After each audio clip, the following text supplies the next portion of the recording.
Let's take a look at Mountpoint for Amazon S3, which allows you to mount an S3 bucket to your Linux local file system. So Mountpoint is an open source client that you install on your Linux OS and provides high throughput access to objects with basic file system operations. So Mountpoints can read files up to 5 terabytes in size, list and read existing files, create new files. Mountpoints cannot and does not modify existing files, delete directories, support symbolic links, support file locking. So it's again, it's very simplistic in terms of the type of access you're getting here, but it does give you some robustness there.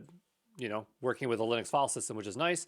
It can be used with the following storage classes. I'm actually surprised reduce redundancy storage is on there because it's a legacy one, but I guess we could just kind of ignore that one. What I don't know is about S3 Express One Zone, because there's no information about it, because at the time of this video, that's a new storage class, and so we don't have information on that. I would think that it would let you do that, but it does have a special bucket type, so I'm not sure, but not too worried about that.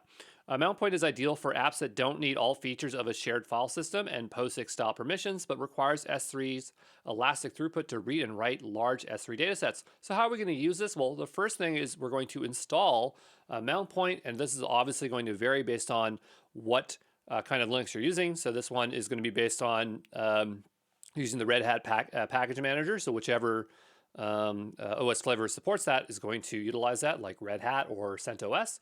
And the way we're going to use the Mountpoint is we're going to create a directory, and this is per line here. So we are creating our directory here. We're going to mount it to that new folder that we've created. We're going to go into that folder. We're going to perform whatever operations, those basic operations we want to do. When we're done, we'll unmount it, and that's it. So there you go.